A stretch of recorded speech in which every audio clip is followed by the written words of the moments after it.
अस्सलाम वालेकुम। सेठी से सवाल के साथ मैं हूँ सैयद आयशा नाज़, मेरे साथ मौजूद है नजम सेठी साहब। अस्सलाम वालेकुम। सेठ साहब, अमेरिका से लेकर पाकिस्तान तक बैन सीज़न, वहाँ अमेरिका में तो ट्रैवल बैन लग रहा है और हमारे यहाँ बसंत पहले ही बैन है। और फिर मोटरसाइकिल पर पाबंदी लगाने के हवाले से भी हमारे शो में एक सवाल आया था कि हादसा बहुत ज़्यादा होते हैं तो बेहतर है मोटरसाइकिल पर पाबंदी लगा दें। फिर उसके बाद आपने उसमें फिर ऐसी क्लास ली मोटरसाइकिल पे पाबंदी लगा कि हादसात की रोकथाम मुमकिन हो पाएगी। अब जो ताज़ा मरासला एक सामने आया है और वो सिर्फ लाहौर डिवीज़न तक महदूद दिखाई देता है। अब ये मरासला कह रहा है कि unethical and vulgar activities in the public and private colleges, और इसकी वजह बताई जा रही है किसी कॉलेज के अंदर एक तालिबा का रक्स, उसकी वीडियो बनी और उसके बाद वो वायरल हुई। तो ऐसा मवाद इंटरनेट पर पाया जा रहा है जिसकी वजह से, जिसमें इंडियन गानों पर रक्स किया जाता है और उसमें टीचर्स भी डांस करते हुए पाए गए और जो स्टूडेंट्स हैं वो भी डांस करते हुए पाए गए इंडियन गानों के ऊपर। तो ये सरगर्मियाँ जो हैं वो हौसला शिकनी करते हैं ऐसे मदारिस की जो एक साख है उसकी, उधर सिर्फ तालीमी सरगर्मियाँ होनी चाहिए। तो अब ये जो मरासला है ये सिर्फ और सिर्फ लाहौर डिवीज़न तक महदूद दिखाई देता है। आप मुझे बताएं कि ये इस तरह के मरासलों और पाबंदियों के बाद क्या ऐसी सरगर्मियाँ ख़त्म हो जाएंगी, मुमकिन हो पाएगा इनका तदारुक? ये पागल हो गए हैं हमारे सो कॉल्ड एजुकेशनिस्ट जो हैं, इतने आर्च रिएक्शनरीज और पागल हैं। आगे ही यूथ आपका इस हुकूमत के ख़िलाफ़ होता जा रहा है दिन ब दिन, और ऊपर से आप फिर उनकी जो थोड़े बहुत फ़न एंड गेम्स हैं उसको भी आप रोकना चाह रहे हैं। क्या करने को क्या है यूथ के लिए इस मुल्क में? अगर वो डांस भी नहीं कर सकते तो फिर क्या करें? They'll go and start robbing banks. They'll go and start on those roads. They'll take out their guns and they'll start taking your iPhones. क्या कर रहे हैं आप? ये घुटन इतनी क्रिएट कर रहे हैं आप कि कोई रास्ता ही नहीं निकलेगा किसी के लिए कुछ करने को। You are a laughing stock of the world. दुनिया मजाक उड़ाती है आपके ऊपर जब इस किस्म की हरकतें आप करते हैं, और आपके एजुकेशनिस्ट ये करते हैं। मेरा ख्याल है CM should take notice of this. इस प्रोग्राम पे मैं तो हर रोज़ इनकी खिंचाई करूँगा। मुझे इनको शर्म नहीं आती कि इस किस्म के ये इक़दाम करते हैं। बच्चे बेचारे दिन रात, उनको इतनी इनसिक्योरिटी है, कोई रहना नहीं चाहता, बाहर जाना चाह रहे हैं बेचारे नौकरियों के लिए, मुलाजमतों के लिए, पढ़ाई के लिए, और आप उनको यहाँ छोटी मोटी उनकी बेचारों की जो कभी कोई मौका मिलता है उनको थोड़ी बहुत डांस कर लें या कोई गुफ्तगू कर लें या सोशलाइजिंग कर लें, तो फिर आप कहते हैं जी कि ये कोई वल्गर बात है। ये जो टीवी पे वो देखते हैं, जो नेटफ्लिक्स पे वो देखते हैं, उसके ऊपर तो कोई पाबंदी नहीं है और ना ही लगनी चाहिए। वहाँ क्या हो रहा है और क्या नहीं हो रहा, और आप यहाँ किसी कॉलेज में या किसी देहात के दूर दूर उसमें किसी ने कोई नाच लिया थोड़ा बहुत, सारा वक्त तो ये ढोल बजते रहते हैं और लोग नाचते रहते हैं। और सारा ये आपकी रील्स हैं ट्विटर के ऊपर और इंस्टाग्राम के ऊपर और फेसबुक के ऊपर, क्या होता है वहाँ? यही होता है, लोग तो खुद बना रहे हैं ये सब कुछ। टिकटॉक यार, आई मीन मैं ये समझता हूँ कि इस किस्म की पॉलिसीज़ इस गवर्नमेंट को बदनाम करेंगी। ऑलरेडी यंग लोग जो हैं वो ऑलरेडी दे फील कि बड़ी घुटन है इस मुल्क में, और उस घुटन को आप और बढ़ा रहे हैं। मैं समझता हूँ जिस बंदे ने ये ऑर्डर किया है उसकी तो छुट्टी कराए ना आप, ताकि एक पैगाम मिल जाए सबको कि वल्गैरिटी और एंटरटेनमेंट में बड़ा फ़र्क है। इन्होंने पहले, पंजाब गवर्नमेंट ने इसी किस्म का एक नोटिफिकेशन निकला था कि जी ये जो थिएटर होती है जी, कितने शौक से लोग जाते हैं थिएटर देखने, और वहाँ थोड़ी बहुत वो भांड बैठे भांड होते हैं, वो लगे रहते हैं कुछ ना कुछ कहते हैं। It's harmless innocent fun. वहाँ ख़वातीन भी होती हैं, मर्द भी होते हैं, सारे अच्छे मूड में होते हैं, अच्छे हंसी मजाक हो रहा होता है। तो क्या उसको भी उन्होंने बैन कर दिया कि जी वो थिएटर जो है उसको बैन कर दें? बैन कर दें, फिर सब कुछ ही बैन कर दें, फिर रह क्या जाएगा इस मुल्क में? कौन रहना चाहेगा इस मुल्क में? आई एम सॉरी, मैं रिक्वेस्ट करता हूँ चीफ मिनिस्टर को कि इस किस्म की पॉलिसी को रिव्यू करें। वो कम से कम मेरे से बड़ा क्रिटिक नहीं होगा इस हुकूमत का और इस किस्म की एजुकेशन पॉलिसीज़ के अंदर जिसके अंदर इस किस्म की चीज़ें होती हैं। यार खुदा के लिए लोगों को जीने दें, लोगों को थोड़ी सी रिलीफ लेने दें, थोड़ा सा लेजर एक्टिविटी होने दें। यहाँ गुड़ियाँ आप नहीं उड़ाने देते, आप 100 इस किस्म की और छोटी छोटी चीज़ें हैं जिसमें लोग शौक़ से वो करना चाहते हैं, वो भी आप बंद करना चाह रहे हैं। ना करें ऐसे। अच्छा, लेकिन सिर्फ गैर अखलाकी और बेहुदा सरगर्मियों को इन सरगर्मियों से अलग कैसे किया जाए? गैर अखलाकी भी तो है ना काम। क्या इसमें गैर अखलाकी है? शादियों के ऊपर लोग नाचते नहीं है एक दूसरे के साथ, तो क्या हो गया अगर आपने किसी स्कूल के अंदर किसी फंक्शन के ऊपर आपने ये कर लिया, तो व्हाट्स द बिग डिफरेंस? और बेहूदगी बेहूदगी क्या है, कौन डिफाइन करेगा बेहूदगी क्या है? जैसे बेहुदा मुकालमे बोले जाते हैं, जैसे स्टेज ड्रामों की आपने बात की, बिलो द बेल्ट मुकालमे, क्या बिलो द बेल्ट होता है? Nothing is below the belt in humour. Jokes, जो पंजाबी के जोक्स सुने आपने कभी? जी, बहुत अच्छे। तो फिर बड़े अच्छे लगते हैं ना आपको, तो घर में बैठ के जोक्स क्रैक करती है आप लोग। बहुत अच्छे। तो फिर what's the problem? What's the problem? हम तो हर पंजाबी बोलते हैं तो हर 2 मिनट के बाद 20 करते रहते हैं हम, उसके बगैर तो हम समझते हैं हमारी जुबान ही पूरी नहीं होती जी। तो ऐसे ही है ना। हाँ। तो फिर व्हाट्स गोइंग ऑन? छोड़े यार इन बातों को। वल्गैरिटी, ऑब्सेनिटी एक चीज़ है जी, मगर harmless innocent fun and games something else. So this is, ये जिस किस्म की बात है, जिस चीज़ के ऊपर ये हुआ है, क्या हो रहा था? ये प्रिंसिपल के एजाज में नए प्रिंसिपल आए थे, हम स्क्रीन पे भी चला रहे हैं, तो वही आपने कहा ना, बेजरर सा एक रक्स किया जा रहा है, अलामती सा वेलकम किया जा रहा है तो उनको। फिर व्हाट्स द प्रॉब्लम? हाँ, वो कह रहे हैं कि वो पैसे ऐसे उनके ऊपर हो जैसे, तो यार आप शादियों, आम शादियों के ऊपर नहीं, आप जब कवाली होती है या कुछ होता है, आप लोग ये पैसे नहीं फेंकते जी, तो फिर वो वहाँ भी बैन कर दें, सब कुछ ही बैन कर दें। ये एक पार्ट ऑफ योर कल्चर है। ये मुगलिया खानदान उस जमाने से ये एक कल्चर का हिस्सा बन चुका है। अब आप देहातों में जाते हैं शादी के ऊपर, आपको वो हार पहनाते हैं 5-5, 10-10, 50-50, 100-100 रुपए के हार, तो फिर वो भी वल्गर है क्योंकि आप मॉनेटरी डिस्प्ले कर रहे हैं आप। कम ऑन, ये गैर जरूरी है और इसका नोटिस लिया जाना चाहिए सीएम पंजाब की जानिब से। इससे घुटन की फ़ज़ा पैदा होगी और कोई ऐसी एक्टिविटी नहीं हो पाएगी जो जहनी नशोनुमा का बाइस बनती है। अब फन फेयर और स्पोर्ट्स गाला को इसमें स्पेशली मेंशन किया गया है। फन फेयर में से सारा फन ही निकाल दो, फन ही निकाल दो, ये कोई बात है? Then it is not fair. अच्छा, चले आगे बढ़ते हैं। अब हम पाकिस्तान तहरीक इंसाफ में से सोशल मीडिया निकालने की बात कर लेते हैं। चलो निकालें, बैन करें, सारा कुछ बैन करें, इस मुल्क का ना ही कर दो बैन पाकिस्तान। लेकिन आप तो समझते हैं ना कि पाकिस्तान तहरीक इंसाफ को सोशल मीडिया पॉलिसी रिव्यू करने की जरूरत है? उनको तो बहुत कुछ रिव्यू करने की जरूरत है लेकिन पावर है सोशल मीडिया पीटीआई की। बात यह है कि पॉलिसी चेंज हुई है ना ऊपर के लोगों में जी। अब वहाँ तकलीफ हो रही है कि नीचे के लोग जो हैं, जिनको इन्होंने पाला है, जिनको इन्होंने प्रोपेगेंडा किया है, वो सीरियसली, अब उन्होंने अपना जो प्रोपेगेंडा हुआ उसको सीरियसली ले लिया है। अब वो आपकी इस्टेब्लिशमेंट को, आपकी फ़ौज को अटैक कर रहे हैं। अब आपको तकलीफ हो रही है, क्योंकि पहले तो आपने खुली छुट्टी दी हुई थी, करो करो करो।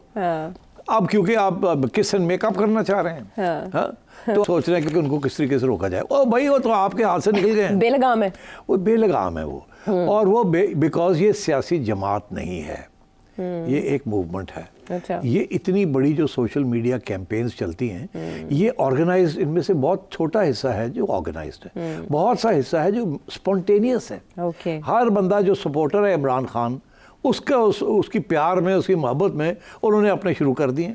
अच्छा। और ये बिल्कुल ऐसे ही है कि 70 साल से नेशनल सिक्योरिटी स्टेट हमें कुछ चीज़ें सिखा रही है कि पाकिस्तान ऐसे बना, ये हुआ, ये हुआ, ये हुआ, ये हुआ जी, जिसमें से 90% जो है वो फॉल्स था, झूठ, हिस्ट्री रीराइट की गई थी। ठीक, अब वो सब ने, हमने वो हिस्ट्री पढ़ ली है, अब उस वहाँ से हम हिल नहीं सकते। अब कहते हैं कि जी उसको चेंज तब्दील करें। अब कैसे तब्दील करेंगे? ठीक, हमें ये कहते रहे कि रियासत जो है वो इस्लामी रियासत है, इस्लामी रियासत है, इस्लामी रियासत है। तो इस्लामी रियासत तो यहाँ कभी बनी नहीं, मगर अभी तक भी हमें गोली दी जाती है मज़हब की। जो सियासतदान आउट होता है वो मज़हब को पकड़ लेता है, और फिर हमें ये ड्रामे हमारे साथ किए जाते हैं। तो अब बात ये है, ये वही खाता है। पीटीआई को एक ऐसी गोलियां दी गई हैं खान साहब की तरफ से और उनके सीनियर साथियों की तरफ से कि अब वो गोलियां जो है अपना असर कर रही हैं। अब ये कहते हैं जी उनको रोके। अब वो कुछ हद तक तो जो ऑफिशियल प्लेटफॉर्म्स हैं वहाँ तो शायद थोड़ी बहुत रोक लें, मगर बहुत से ऐसे हैं जो इनके कंट्रोल में ही नहीं है, और बहुत से एंकर्स ऐसे हैं, बहुत से वीलॉगर्स ऐसे हैं जिन्होंने अब ये बहुत सी ये फ़लसफ़े अपना लिए हैं। उनको आप रोकने की भी कोशिश करेंगे, वो नहीं रुकेंगे। ओवरसीज हैं जो स्पेशली, वो यहाँ भी हैं, बाहर भी हैं, दे आर एवरीवेयर।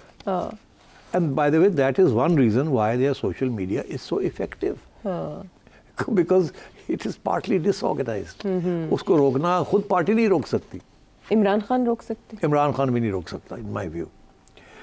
और इमरान खान कभी भी ये नहीं कहेगा खुल के कि ये ना करें, ये ना करें, ये ना करें, जो ये चाहते हैं कि वो कहे। अच्छा, क्या इमरान खान ये कहेगा कि फ़ौज को अटैक करना बंद कर दें, आर्मी चीफ को अटैक करना बंद कर दें? आप चलो मैं आपसे पूछता हूँ, खान ये करेगा? नहीं, वो तो जाहिर है सियासी मौत है इन अ वे। आप यू टर्न इतना बड़ा ले रहे हैं, आपकी जद्दोजहद इस पे आपका स्पार्क। काफी पहले होमवर्क करना पड़ेगा ना। पहले कोई मुख मुका करने पड़ेंगे बिफोर ही डज दिस। पता लगे खान ने ऑर्डर कर दिया कि फौज को नहीं अटैक करना, चीफ को नहीं अटैक करना, फलाने को नहीं अटैक करना, ठीक। और आगे से पता लगे दरवाजे अभी नहीं खुल रहे, फिर क्या होगा? फिर खान वापस आ जाएगा, फिर कहेगा अटैक करो। तो ये खान का भी तो मसला है ना, कभी कहता है ये करो, कभी कहता है ये करो, फिर यू टर्न लेता है। लोग बेचारे नहीं समझते कि यू टर्न्स क्यों लिए जा रहे हैं, बस वो ब्लाइंडली फॉलो करते हैं इसको। तो विद द रिजल्ट के कंफ्यूजन रहती है। अब ये जो नई लीडरशिप आई है, सारे बैरिस्टर्स बने हुए हैं इसमें, और बाकी सियासतदान वो हैं जो कि बड़े करीब हैं टू भाई लोग। अब ये आप कहेंगे भाई लोग ना मैं कहूँ, अब मैं क्या कहूँ? फिर मैं सोच रहा हूँ कि मैं ऐसे बात कर दिया करो उनकी, वो जो वो मुन्ने के अब्बा कहते हैं। मुन्ने के अब्बा नहीं, मुन्ने के अब्बा भी नहीं, ये मौलाना साहब ने कहा था।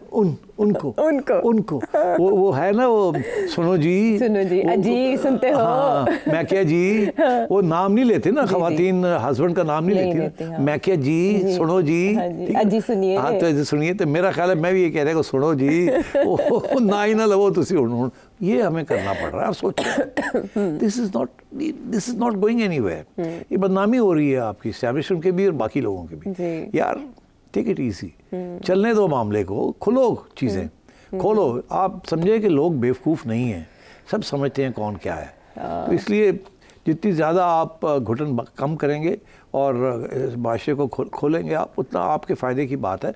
बिकॉज आप जहाँ बैठे हैं ना, वहाँ इस वक्त सबको इस बात का एहसास है कि मुल्क भी ख़तरे में है। इस वक्त ये लड़ाई झगड़े ख़त्म होने चाहिए। अच्छा। And we are facing great existential problems and we need to come together. लेकिन जिस तरह से इमरान खान साहब ने सोशल मीडिया की ताकत को इफेक्टिवली इस्तेमाल किया है, ये जो लोग जिन्होंने सियासी कमेटी के इजलास में ये फैसला किया कि वो इमरान खान साहब के पास जाएंगे सोशल मीडिया को कंट्रोल करने की रिक्वेस्ट लेकर, वो इमरान खान साहब के साथ क्यों नहीं खड़े इस मामले में? अली अमीन गंडापुर हो गए, सलमान अकरम राजा हो गए, बैरिस्टर गौहर हो गए, सियासी कमेटी के इजलास में ये बात कर रहे हैं कि नुकसान दे रही है हमें पॉलिसी। इमरान खान साहब से ये ईगर क्यों नहीं है, उनके साथ हम ख्याल क्यों नहीं है इस मामले पे? नहीं, कौन नहीं है? ये तो सारे कह रहे हैं ना, ये सारे कह रहे हैं कि ये पहले नहीं कहते थे ना, ये नहीं कहते थे। अब क्या हुआ? अब ये हुआ, पता लगा लाइन पिट गई है। जो ये देखिए खान साहब की जो लाइन है ना, वो फ्रॉम टाइम टू टाइम पिटती है।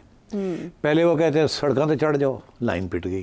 फिर वो कहते हैं कि जी रेमिटेंसेस बंद कर दो, लाइन पिट गई। फिर वो कहते हैं कि जी जलसे जुलूस करो, लाइन पिट गई। ठीक है ना? तो फिर वो किसी को तब्दील कर देते हैं, फिर इज्जत तब्दील कर देते हैं। वो उनको बयानिया बन नहीं रहा उनका, इसलिए he keeps changing his position. अच्छा, अब तो he is like trying to find कि कोई ऐसी पोजीशन मिल जाए जो बरकरार रखे, मगर वो हो नहीं रहा है। अब ये सारे जो लोग जिनकी कमेटियां बन रही हैं, इन सबको एक बात का एहसास हो गया कि अगर आपने वापस पावर में आना है तो इस किस्म की सूरत हाल जहां आप सारी एस्टैब्लिशमेंट के खिलाफ खड़े हैं, ये चलेगी नहीं। बात करके देख लिया ना, 2 साल हो गए हैं, नहीं चलेगी। इतनी रत्ती भर भी इनको फ़ायदा नहीं हुआ इस लाइन से। और मेरे जैसे लोग और जैसे लोग भी यही कह रहे हैं कि यार किस एंड मेकअप, रास्ता निकालो अपने लिए। आप तो दरवाजे बंद कर रहे हैं, आप रास्ते निकाल नहीं रहे हैं। तो I think this sort of फलसफा इज़ नाउ गोइंग होम। इनको भी समझ आ रही है कि अगर आप एक तरफ कहते हैं हम तो सिर्फ पावरफुल एस्टैब्लिशमेंट की बात करेंगे, किसी और से बात नहीं, फिर आप उनको गालियाँ देते हैं, तो यू कांट डू दैट ना। तो इसलिए मेरा ख्याल है अब ये फैसला हुआ कि यार अगर असी उत्थे ओपनिंग क्रिएट करनी है और उनके साथ बात करनी है तो कैसे बात करेंगे? आप तो सारा वक्त उनको गालियाँ देते हैं। पहले इस चीज़ को रोका जाए। अब कुछ हद तक ये जो जॉनीज़ हैं जो कि अब बातें कर रहे हैं आपस में, ये तो नहीं गाली देते, ये तो इधर उधर करके चले जाते हैं। मगर वो जो बाहर बैठे हुए हैं और बाकी जो इनके वीलॉगर्स हैं या सोशल मीडिया एक्टिविस्ट हैं, वो तो लगे हुए, वो तो इनको अटैक करते हैं अगर ये कोई ऐसी बात करते हैं। तो अब इसीलिए अकेले नहीं ना, इन्होंने क्या इकट्ठे हो जाओ अब, ताकि ये ना हो कि सिर्फ एक को अटैक आ जाए, दूसरे को अटैक आ जाए, सारे इकट्ठे होकर ये बात करते हैं। That's why they have created this committee. अब जाके ये खान को कहेंगे, खान सुन लेगा इनकी बात। अच्छा, खान आगे से 3-4 सवाल पूछेगा, कहेगा हाँ ठीक है, वो मेरा ट्विटर अकाउंट से तो नहीं होगा आगे से, चले। तो वो कहेगा जी वकास को भी कह दें, वकास को भी ठीक है, उसको भी समझा देते। बट इससे आगे खान नहीं जाएगा। Khan will not give a statement for public consumption कि आप ये ना कहें, ये ना कहें, इसको नाम लेके अटैक ना करें। खान ये नहीं कहेगा। खान ये अपना ऑप्शन हमेशा रखेगा अपने पास। This is my view. अगर खान यहाँ तक आ जाता है तो मैं समझता हूँ that's a step forward. But मेरा नहीं ख्याल खान आएगा, अभी रेडी नहीं है इस काम के लिए। ये अभी इसको समझाने की कोशिश करेंगे। आगे तो अल्लाह करे उनको समझ आ जाए इस बात की, मगर ये रुकनी नहीं बात, ये चलेगा आहिस्ता आहिस्ता आहिस्ता आहिस्ता। जैसे पीटीआई इनरोड्स क्रिएट करेगी, पार्लियामेंट में अपनी रिस्पॉन्सिबल जिम्मेदारी का रोल अदा करेगी, और we move towards possibly in a year, 2-3 years of a new election with some rules that the PTI gets a good chance after certain understandings have taken place. फिर जाके देखें क्या होता है। अभी तो I don't see any forward movement. अच्छा, तो अगर खान साहब के पास जाते हैं और उनको ये सजेशंस देते हैं, और खान साहब जैसे अभी आपके एनालिसिस से मुझे लगा कि वो इस तरह फ़ौरन सरेंडर करने वाले मूड में नहीं आएंगे, तो क्या इन लीडर्स में से, इन लोगों में से कोई इज़हार ला ताल्लुकी कर सकता है? उन यूट्यूबर से सलमान अकरम राजा साहब ने तो कहा कि लाखों अकाउंट्स का हमसे ताल्लुक ही नहीं है, डिसोन तो कर रहे हैं पहले। तो वो डिसोन करने से वो डिसोन हो नहीं ना जाते। हाँ, देखो ना, ये तो मैं कह रहा हूँ आपसे कि ये यही कहेंगे कि हमारे कंट्रोल में नहीं है, हमारे अकाउंट्स ही नहीं है। लेकिन उससे पीटीआई को नुकसान हो रहा है, उस नुकसान को बचाने के लिए तो नुकसान हो रहा है क्योंकि जो इस्टेब्लिशमेंट है वो कहती है आप ही के तो लोग हैं। एक माहौल बनाया हुआ है ना पीटीआई ने, आपको गाली, मुझे गाली, फलाने को गाली, और फलाने, ये तो एक माहौल बन चुका है जी। तो इसको कैसे ये रोकेंगे? रातों रात नहीं रोक सकते इसको। ये खान ही है जो कि बाहर निकल के रोके इसको, और खान तो भी अंदर है, उसके अंदर बैठ के क्या कैसे रोकना है इसको? कोई एसओपीज बना दें छोटे मोटे? नो नो, नहीं, कंट्रोल नहीं हो सकेगा। नहीं, बिकॉज यू सी सबसे बड़ा खतरा ये है कि अगर खान इस किस्म की बात करता है तो वो जो सारी खवातीन और बाकी लोग जो लंदन बैठे थे, जोड़े के दिन रात जो है दे स्वेयर बाय खान, तो वो तो दिल को इनटू हार्ट अटैक हो जाएगा उनको। अच्छा, लेकिन ये जैसे आपने कहा ना कि सारी लाइंस पिटने के बाद ये सब बैठे हैं सर जोड़ के, और उन्होंने ये फैसला किया है कि ये नुकसान दे रही है हमें पॉलिसी। उसकी वजह ये, जब भी ये बात करने जाते हैं ना, रास्ता खोलने की कोशिश करते हैं विद भाई लोग जी, तो आगे से ये होता है कि तुसी ते सन गल कर दे, साडे गल की करनी ऐ तो बंद करो पहले। ओके, ठीक है, वो रास्ता यहाँ से खुल सकता है अगर ये बात मनवा लेते हैं, मनवा लेते हैं, मगर ये आसानी से ये बात, यही आर्ग्यूमेंट है, ये हमारे कंट्रोल में नहीं है, हमारे लोग ही नहीं है। यहाँ तक कहते हैं ये तो आप ही के लोग हैं जो ये करते हैं हमें बदनाम करने के लिए। तो अगर सिर्फ साहब नहीं मानते इमरान खान साहब, तो कोई नताइज रिजल्ट्स होंगे? अभी इमरान खान साहब का ट्विटर भी कुछ दिनों से चुप है, अभी बलोचिस्तान इंसिडेंट के ऊपर भी मेरा ख्याल है कुछ कोशिश तो करेंगे ना कि जो ऑफिशियल अकाउंट्स हैं जहाँ जहाँ रोक सकते हैं लोगों को रोकेंगे ना। अब क्योंकि ये सारे इकट्ठे हो गए हैं, कोई एक ही जिम्मेदारी नहीं है, सारे इकट्ठे बैठ के ये बात करेंगे कि जी ये जो ट्वीट आई है वी डिसओन इट। अब लोग करेंगे ना, तो ये कहेंगे ये हमारा नहीं है, हम इसको नहीं इत्तेफाक इसके साथ, हम कंडेम करते हैं ऐसी बात। ये अब ये इस किस्म की सियासत शुरू हो जाएगी। ठीक है, तो दूसरी तरफ इमरान खान साहब के एक बार चांस पैदा हुआ था, ये इस्लामाबाद हाई कोर्ट की तरफ से हुक्म आया था जज साहब का कि वीडियो लिंक पे इमरान खान साहब को पेश करें। ये मशाल यूसुफजई साहिबा हैं जो पहले उनकी तर्जुमान थी बुशरा बीबी की, तो वो एक दरख्वास्त लेकर गई हुई थी इस्लामाबाद हाई कोर्ट में। वहाँ उन्होंने मुख्तलिफ मामलात कोर्ट के सामने रखे, तो कोर्ट ने हुक्म दिया कि इमरान खान साहब के वीडियो लिंक के जरिए सरदार एजाज इसहाक एजाज साहब जो है। अब उसके बाद ये हुआ कि उन्होंने एक लॉ क्लर्क पे मबनी कमीशन को मुकर्रर कर दिया कि आप जाके इमरान खान साहब से कुछ सवालों के जवाब लेकर आए। आज उनकी मुलाकात हो गई है, वो जो लॉ क्लर्क है। अब उन्होंने जो 4 सवाल इमरान खान साहब के पीछे रखे, वो बुध को आपके ख्याल में जो जवाब मिले हैं वही बता सकेंगे अदालत को, या दबाव का सामना करना पड़ेगा जो अभी तक जेल इंतजामिया की तरफ से सबको करना पड़ रहा है, इंक्लूडिंग इसमें तो कोई शक नहीं है कि जेल इंतजामिया की हालत ठीक नहीं होगी, पतली होगी। मैं कुछ और कहने वाला था, वो मैं पहुंच गई, मैंने उसको ट्यून कर दिया, बीप लगा देनी थी आपने मुझे। हाँ, अरे मैंने उसको पहले ट्यून कर दिया। मैं यार पंजाबी हूँ तो मेरे से तो ये होगा कभी फ्रॉम टाइम टू टाइम, तो आप बीप लगा दिया करें, लोग समझ जाएंगे क्या कहना चाह रहे थे। तो अब बात यह है कि वो गई हैं, वो खान को पूछेंगी जाके। खान ने कहना है कि नहीं, मेरे से तो, मैंने तो किसी को नहीं कहा कि तुमसे मैंने नहीं मिलना। तो अगर ऐसी बात है तो वो आके रिपोर्ट करेंगी, वो गलत रिपोर्ट नहीं करेंगी। उनके ऊपर जितना मर्जी वो प्रेशर डाल दें, अच्छा जेल सुपरिटेंडेंट या एस्टेब्लिशमेंट या जो भी, कि आपने ये नहीं कहना, वो नहीं, उन्होंने आके रिपोर्ट वही देनी है। क्योंकि इसलिए क्योंकि आज अभी खान जो है वो अभी किसी अदालत में नहीं खड़ा, वो क्लास से नहीं मिल रहा, मगर कल को मिलेगा तो वो कहेगा मैंने तो उसको ये कहा था, उसने बाहर जाके ये कह दिया, एक नया मसला बन जाएगा ना।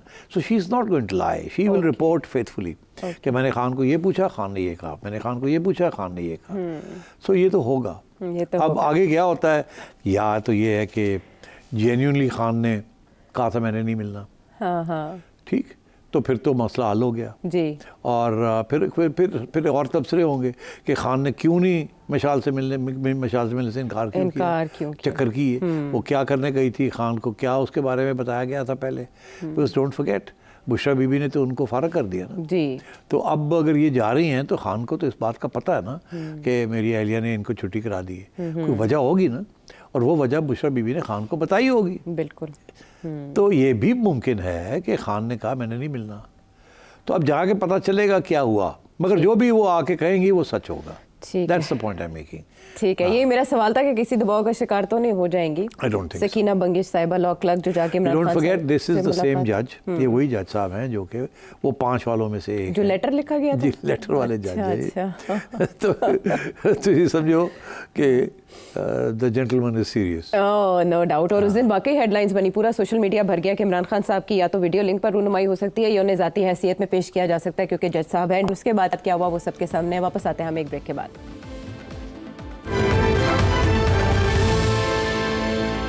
शो में साथ देने का शुक्रिया। सर साहब, आपने जैसे कहा कि घुटन ज़दा माहौल की वजह से लोग बाहर जाने का सोच रहे हैं, तो सब लोगों की जो एक आइडियल लोकेशन या डेस्टिनेशन थी वो अमेरिका था। पाकिस्तान से बड़ी तादाद में लोग वहाँ जाते हैं, लेकिन ये पिछले दिनों में जैसे ही डोनाल्ड ट्रंप आए तो खबरें आना शुरू हुई कि पाकिस्तान पर सफरी पाबंदियाँ आयद हो सकती हैं। मैंने आपसे सवाल किया था, तो अब एक प्रपोज लिस्ट न्यूयॉर्क टाइम्स ने शाया की जिसमें 3 कैटेगरीज है, रेड, ऑरेंज एंड येलो, और पाकिस्तान है ऑरेंज कैटेगरी में, यानी कुछ चीज़ें जो हैं वो उसमें आएंगी पाबंदी के जद में। आपने क्या कहा था इस बैन के हवाले से, सुनाना ने? पाकिस्तान के बारे में मैं नहीं समझता कि वो ब्लैंकेट बैन लगा देगा कि कोई पाकिस्तानी नहीं आ सकता। अलबत्ता मैं यूँ समझता हूँ कि स्क्रूटनी बढ़ जाएगी। जो भी अभी आगे वीज़े दे मिलने में मुश्किल हो जाएगी, पहली बात तो ये। अच्छा। पहले भी थोड़ी सी पाबंदियाँ थीं, मगर अब फिर ज़्यादा पाबंदियाँ हो जाएंगी ऑन वीज़ाज़। और ये हो सकता है ये ना करें, आपको इंतज़ार करवाएं, किसी को 1 साल, किसी को 2 साल। आपकी एप्लीकेशन पड़ी हुई है वीज़ा के लिए, आपको वीज़ा हाँ नहीं हो रही, ना भी नहीं हो रही, तो ये मेरा ख्याल है उस किस्म की पाबंदियाँ लगेंगी। और जब आप एयरपोर्ट क्रॉस करेंगे इनटू द यूनाइटेड स्टेट्स तो उस वक्त भी वहाँ भी स्क्रूटनी होगी, बहुत से सवाल जवाब होंगे and so on. This will apply to people जो कि स्पेशली स्टूडेंट्स एंड जिनके ऊपर शक है कि ये वर्क इमिग्रेशन करने आ रहे हैं, इलीगल बन जाएंगे। तो सिट साहब, पाकिस्तान उस लिस्ट में शामिल है? हाँ, वही हुआ ना, उन्होंने कहा कि वीज़े उसके ऊपर रिस्ट्रिक्शंस और एयरपोर्ट्स के ऊपर करेंगे restrictions. So exactly what I said. 60 days का टाइम इन्हें दिया है कि आप अपनी डेफिशिएंसीज जो हैं वो सिक्योरिटी और वेटिंग डेफिशिएंसीज वो दूर करके। कोई डेफिशिएंसी कोई नहीं, कस्टम्स ऑफिसर के ऊपर फैसला वो करेंगे। और बाय द वे ये ऑलरेडी शुरू हो गया है। अच्छा, ये नहीं कि ये अब शुरू करेंगे, ऑलरेडी कस्टम्स के ऊपर बहुत सख्ती के साथ सवाल जवाब शुरू हो गए हैं। और आप सोचें, हमारा एक एम्बेसडर साहब है, वो लॉस एंजलिस गए on private visit, must have diplomatic passport, उसको उन्होंने नहीं आने दिया। तो this is just going to be bloody mindedness. मुझे बताएं किस बेसिस के ऊपर पाकिस्तान को इंक्लूड किया है इन दिस ऑरेंज लिस्ट? क्या हम कोई टेररिस्ट एक्सपोर्ट करते हैं? No, we have not exported terrorists. तो क्यों इस लिस्ट में डाला गया है? तो ये सवाल पूछना चाहिए ना। अच्छा, मैं समझता हूँ इसलिए डाला गया है क्योंकि सिर्फ अमेरिका में हमारी बदनामी नहीं है, हमारे बारे में एक परसेप्शन है। यूएई में भी ये परसेप्शन होगी, सऊदी अरेबिया में भी ये परसेप्शन होगी, यूके में भी ये परसेप्शन, मिडल ईस्ट में, कि ये हर जगह पे कि पाकिस्तानी गंद बांध देने, पाकिस्तानी जड़े ने गड़बड़ कर देने, पाकिस्तानी काम नहीं करते, पाकिस्तानी चोरी कर देने, झूठ बोल देने। ये हर जगह पे जहाँ हम जाते हैं हमारा जो क्रेडिबिलिटी है वो शुरू होती है ग्रीन पासपोर्ट फारग है। इट्स वन ऑफ द 3, वो कहते हैं ना, पहले जो top worst passports in the world is one of them is Pakistani. Because ये हम जो हरकतें करते हैं जिन मुल्कों में हम जाते हैं और वो वहाँ उसकी वजह से हम बदनाम हैं। और जब भी कोई वहाँ लड़ाई झगड़ा होता है या कोई मारा जाता है या कोई रेशल अटैक होता है तो समझ लीजिए पाकिस्तानी होएगा। Because we hit the news so often. हमारे यहाँ ब्लैक शीप इतने हैं, वो आप कहते हैं ना कि वाइट शीप के अंदर एक ब्लैक शीप, अच्छे थे, मेरा ख्याल है ब्लैक शीप के अंदर ही कोई वाइट शीप नजर आ जाते हैं। Baa baa black sheep, baa baa black sheep ही है। All black sheep. अच्छा, अब ये यूएई जैसे मुल्क, you know, they are stopping us। और फिर वो जाहिर है वो डिस्क्रिमिनेशन नहीं करते ना कि between rich and poor, suited booted या नॉन सूटेड बूटेड। आजकल के माहौल के अंदर जो लिबास है उसके साथ आप नहीं बता सकते कि ये अमीर है या ये गरीब है। सारा सब ने स्नीकर्स पहने हुए होते हैं, सब ने जीन्स पहनी हुई होती हैं, सबकी शेव नहीं हुई हुई होती, तो वो कहते हैं सब सांते को जे लगते हैं, अंदर पता नहीं की निकलता है। तो इसलिए we are basically we discredited ourselves across the world, and so this is why we are in that list. ठीक। और दूसरी चीज़ ये कि हम फॉल्स प्रिटेंशंस, हम कहते हैं हम पढ़ने आ रहे हैं, मगर एक्चुअली उनमें से मेरा ख्याल है 70% पढ़ने नहीं जाते, 70% जाते हैं कि वीज़ा पढ़ाई का मिल जाए, और 3 महीने 4 महीने होते पढ़ाई का इशारा करके उसके बाद दौड़ो, और उसके बाद गायब हो जाओ, और उसके बाद नौकरी शुरू कर दो, और किसी तरीके के नाल असाइलम ले लो, असाइलम अप्लाई कर लो। जैसे आप असाइलम के लिए अप्लाई करते हैं और आपकी एप्लीकेशन एक्सेप्ट हो जाती है फॉर कंसिडरेशन, तो आपको उस वक्त अंडर द वीज से यूके लॉ आपको निकाल कोई नहीं सकता, आप बैठे रहते हैं। तो आपके 4-4 साल एप्लीकेशन पड़ी रहती है, आप बैठे हुए। तो हमने उन मुल्कों के जो कानून है उनके साथ जुल्म करते हैं, खिलवाड़ किया हमने जाके अपने यहाँ के जो इश्यूज़ हैं वहाँ हम ले जाते हैं। इसीलिए अब देखिए ना, वहाँ गेटोज़ बन जाते हैं, वहाँ के जो कानून है, वहाँ ख़वातीन को काफ़ी आज़ादी है। हमारे जो लोग यहाँ से जाते हैं वहाँ अपनी बेटियों को, बीवियों को आज़ादी नहीं देते, वहाँ लड़ाई झगड़े होते हैं, मर्डर्स हो जाते हैं। यहाँ का कल्चर वहाँ ले जाते हैं, वहाँ का कल्चर कुछ और है। उनके जो जहाँ से जाते हैं वो तो ठीक है, उस कल्चर का हिस्सा है जो यहाँ से जाते हैं, मगर जो बच्चे वहाँ पैदा होते हैं और वहाँ जो ग्रो करते हैं, वो तो आपका लाहौर का और भाटी गेट का और गुलबर्गा का कल्चर तो नहीं लेके जाते वो तो फिर वहाँ का कल्चर जो है वो उसको अपनाते हैं। तो फिर माँ प्यो के साथ लड़ाई झगड़े शुरू हो जाते हैं। ख़वातीन बच्चियाँ कहती हैं हमने डेटिंग करनी है, माँ प्यो हवाइयाँ उड़ जाती हैं कि एक ही हो रहा है, और लै जी चुको और उन्होंने लै चलो वापस होते जाके ज़बरदस्ती शादी कर दो। वो लड़कियाँ लड़ती हैं, कहती हैं ये क्या कर रहे हैं, लड़के तो लड़ाई झगड़े करके निकल जाते हैं। तो मतलब है we are creating this, no Indians don't do this. मैं आपको एक बड़ी इंटरेस्टिंग खबर सुनाऊं। मुझे 10 साल पुरानी बात, 15 साल पुरानी बात है। अच्छा। और मुझे वहाँ से पहला शक पड़ा कि यार हम कर क्या रहे हैं। I was interviewed for a major media job in the UAE. अच्छा। वहाँ इट वॉज एन एमिराती जिसका वो न्यूज़पेपर था, और वहाँ का जो मदीर था वो एक इंडियन था, और 70% जो स्टाफ था वो पाकिस्तानी थे। तो जब मैं वहाँ गया तो for the appointment to be the editor of that paper, तो मुझे उन्होंने कहा कि जी हम पाकिस्तानी नहीं रखना चाहते। तो मैंने कहा क्या मतलब? तो उसने कहा जी पाकिस्तानी काम नहीं करते। तो हमारे यहाँ तो 70% पाकिस्तानी थे, अब 70% इंडियंस हैं। वो ज़िम्मेदार भी हैं, लड़ते भी नहीं हैं, झगड़ते भी नहीं हैं, काम करते हैं पूरा, चोरी भी नहीं करते, झूठ भी नहीं बोलते। पाकिस्तानी जो हैं वो आके यहाँ चोरी भी करते हैं, काम भी नहीं करते और झूठ भी बोलते हैं। तो हम तो थक गए हैं पाकिस्तानियों के साथ। तो मैं I was in a state of shock कि पहली दफ़ा मैंने ऐसे ही सुना था। तो ये हमारे बारे में एक परसेप्शंस वहाँ क्रिएट हो रही है कि Pakistanis are trouble makers, Pakistanis are shirkers, काम नहीं करते, झूठ बोलते, काम चोर। हाँ, काम चोर है। और तो ये बड़ी बुरी एक रेपुटेशन बन चुकी है हमारी। और मुझे बड़ा अफसोस है क्योंकि 90% पाकिस्तानी जो हैं वो काम चोर नहीं हैं, वो झूठ नहीं बोलते, वो अपना काम सही करते हैं। मगर ये जो 5% 6% जो लोग हैं वो काम ख़राब कर देते हैं। और आजकल के हालात में जहाँ उन मुल्कों में उन्होंने सियासी सरगर्मियाँ बंद कर दी हैं, यही वो 5-6% है वो शुरू हो जाते हैं सियासी सरगर्मियाँ करनी और ये जलसे जुलूस करने और इस किस्म की बातें करने। तो वो तो मुझे याद है वो तो रोते थे कि यार इनको को बंद करे, हम तो यहाँ सियासत अलाउ ही नहीं करते।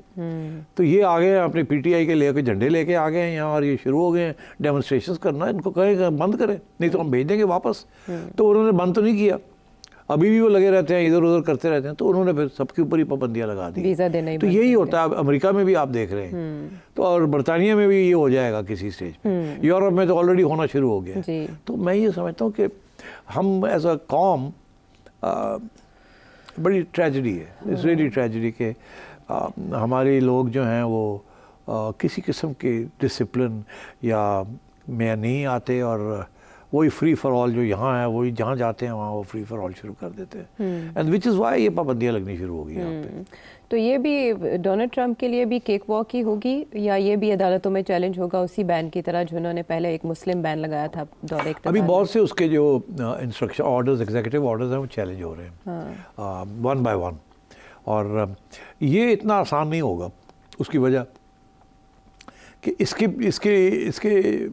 जिस किस्म का माहौल बना हुआ है ना वहाँ, एंटी इमिग्रेंट्स, एक माहौल बन गया, सेंटिमेंट है, हाँ, एक सेंटिमेंट बन गया प्रिवेल कि ये अफगान आ रहे हैं, अफ्रीका से आ रहे हैं, पाकिस्तान से आ रहे हैं, बांग्लादेश से आ रहे हैं, भूटान से आ रहे हैं, मेक्सिको से आ रहे हैं।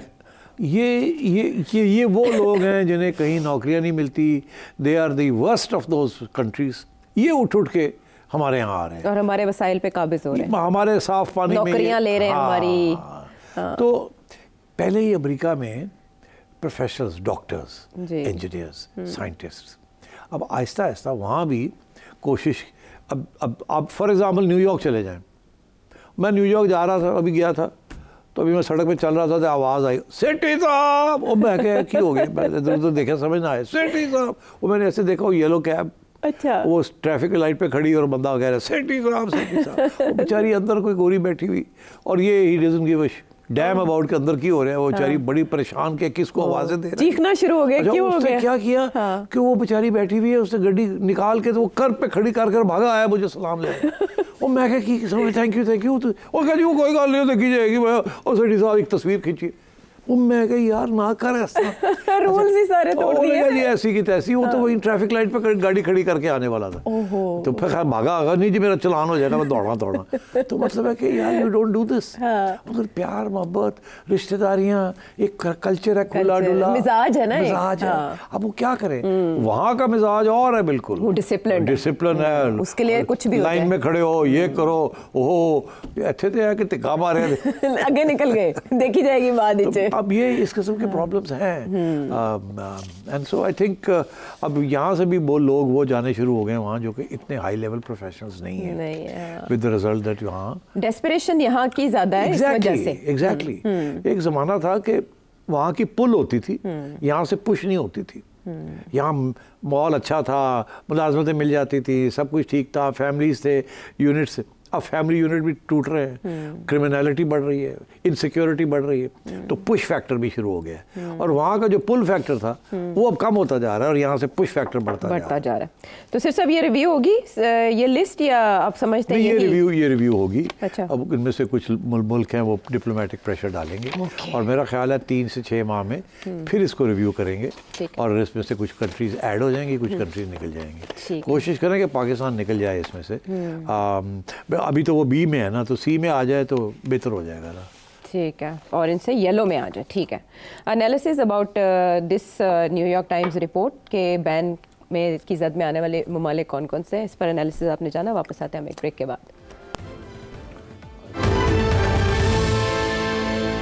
Welcome back to the show. Sethi साहब, बहुत से सवालात हैं जो व्यूवर्स ने आपसे पूछा है, लेकिन उससे पहले अफगानिस्तान की सिचुएशन पे आपका थोड़ा सा कमेंट चाहिए होगा, क्योंकि सिराजुद्दीन हक्कानी साहब को आप याद करते आए हैं, और आपने बताया कि रिजल्ट वहाँ पर क्या हो सकता है इस कशमकश का। तो पहला जो नतीजा आया है वो उनके इस्तीफे की सूरत में आ गया है, उन्होंने रिजाइन कर दिया, आज रिजाइन कल किया रात को जी, और वो खबरें आई हैं सामने, लेकिन अफगान हुकूमत की तरफ से अभी तबसरा नहीं किया गया। तो इसके नताइज क्या हो सकते हैं? इनके तो बहुत गहराई है सारे तालिबान के अंदर। देखिए, मैंने आपसे कहा था कि हक्कानी नेटवर्क और अखुनजादा साहब जो काबुल वर्सेस कंदाहार ये मामला चल रहा है, और ये फटेगा, तो फट चुका है। अब बहुत से लोग जो हैं जो काबुल की हुकूमत में थे वो चले गए यहाँ से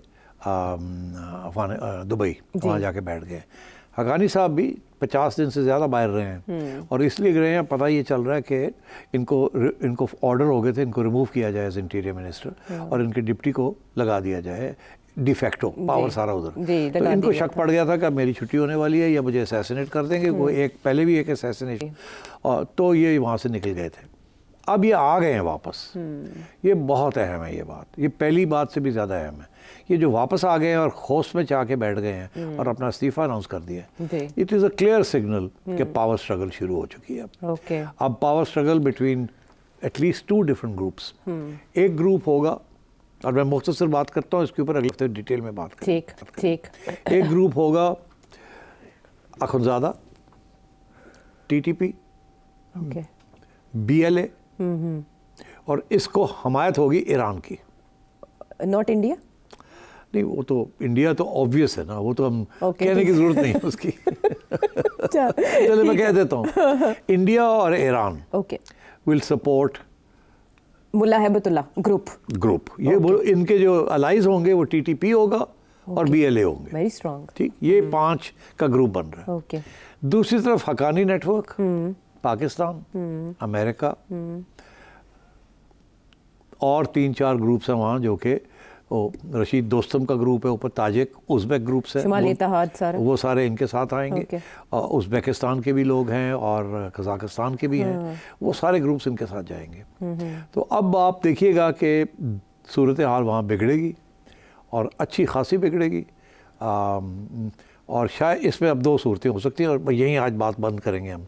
एक तो ये कि एक्टिव लड़ाई झगड़े शुरू हो जाएंगे या सिलेक्टिव असैसिनेशन शुरू हो जाएंगे। अब क्या इनमें से कौन सा पहले होगा? क्या सिलेक्टिव असैसिनेशंस होंगी, रेजिग्नेशंस होंगे, लड़ाई झगड़े और बाद में होंगे, या स्ट्रेट अवे आप समझें कि दोनों मोर्चे डिग करके और काबुल वाले ग्रुप वाले लोग वहाँ लड़ाई झगड़े शुरू हो जाएंगे। और अखुंज़ादा साहब ने तो ऑलरेडी अपने बेस एरिया को पक्का कर लिया है, उनको फिक्र है कि इधर से अटैक ना आए, तो तख्ता नहीं उल्टा जा सकता उनका। तो मेरा ख्याल है कि अब पावर स्ट्रगल शुरू हो जाएगी और ये वायलेंट हो जाएगी। रजीम चेंज नहीं होगा?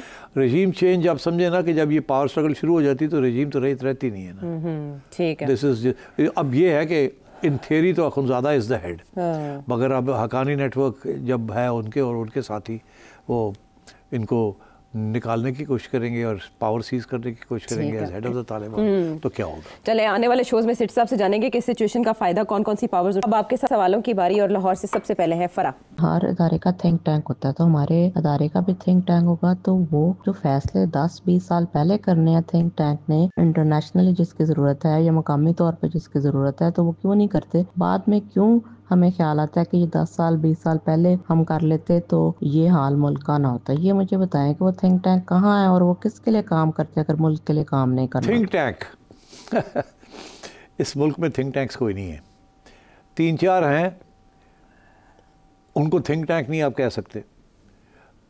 इंस्टीट्यूट ऑफ फलानी स्टडीज़ और इंस्टीट्यूट ऑफ फलानी स्टडीज़ और foreign office institute, bureaucrats, retired bureaucrats भर दिए हैं, जो कि एक इंडिपेंडेंट सोच नहीं है वहाँ, और वो सिर्फ वही है कि जो रियासत के बयानिया है उसी को चलाओ, कोई चैलेंज ना करो, कोई नए फ्रेश आइडियाज़ ना लेके आओ, नथिंग।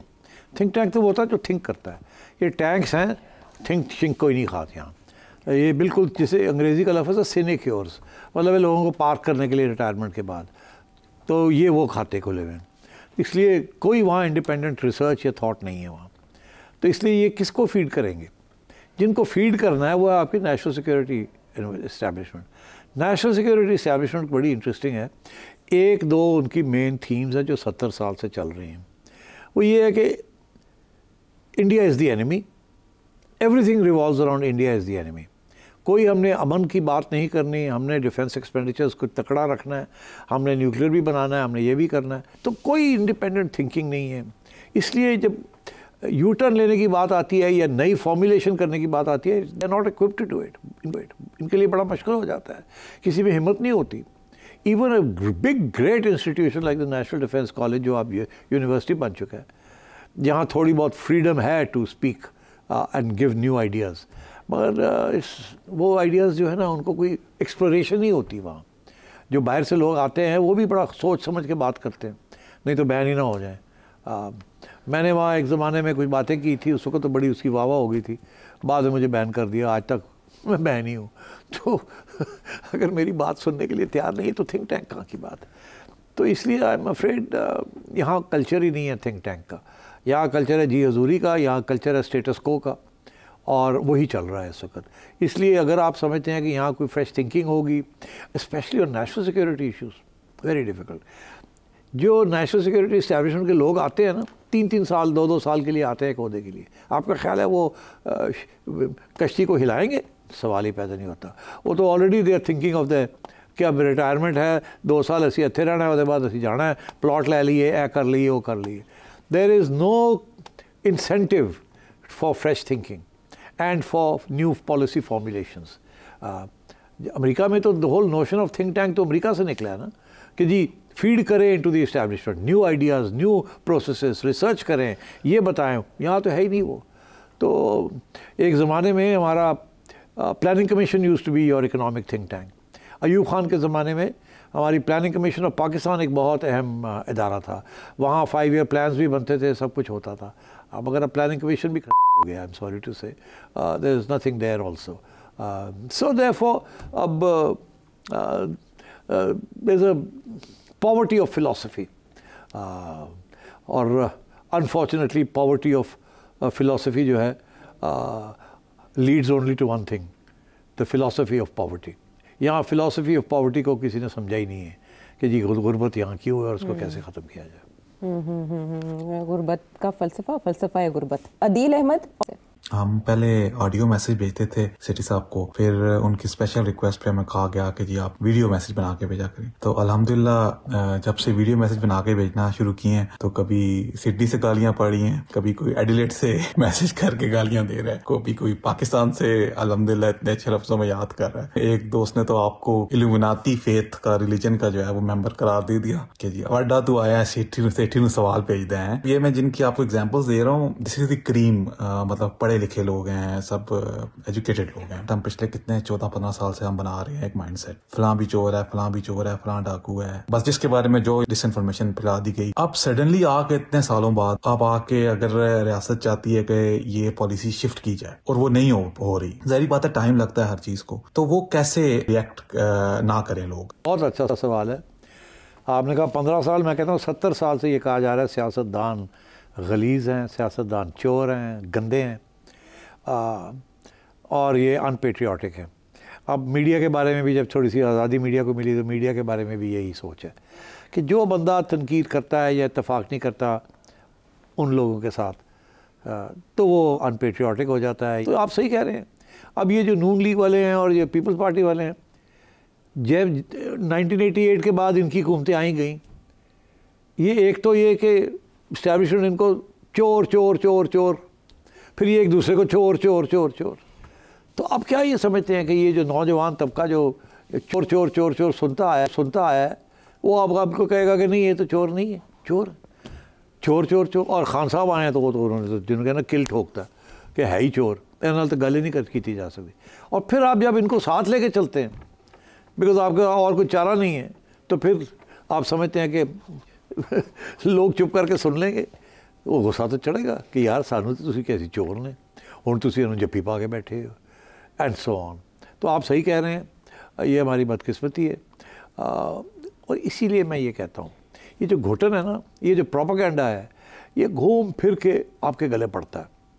आपने कौन सा सियासतदान है जिसको आपने पाला, नरिश किया और ऊपर लेके आए और बाद में उसको गाली देनी शुरू कर दी? कोई है ऐसा बंदा? एक मुझे बता दें।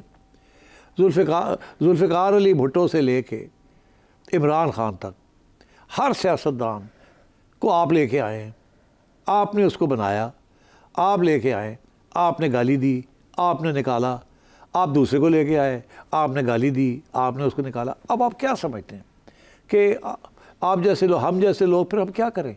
हम तो यही कहेंगे जिन्होंने लैके आते हो उन्होंने गाल कढ़ दो, तो फिर जो जिन्होंने गाल कढ़ी होंगी जफ्फी पा के आ जाते हो।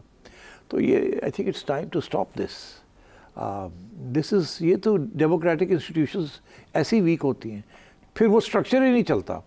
अब आप देख लें अंदरूनी हालात क्या हैं और बैरूनी हालात आपके साथ क्या हैं, और मैं क्या बात करूँ इस प्रोग्राम में। ठीक है, लेकिन अदील साहब से हमें सारे हमदर्दी करते हैं गालियाँ खाने की वजह। हाँ सॉरी जी, तुम मेरी वजह ना गालियाँ खा रहे हो ना, कोई गल नहीं, डटे रहो, आगे जाके ठीक हो जाएगा। ये लोगों को भी समझ आ जाएगी कि तुसी सही सो या गलत। हाँ, it takes time. Aamir Saudi अरब से, नजम रिजवी ओमान, डॉक्टर ज़ेब कराची से, हारिस अजहर मुल्तान से, आपके सवालों का शुक्रिया। जल्द आपको जवाब मिलेंगे अगले प्रोग्राम तक के लिए। अल्लाह ने के बाद।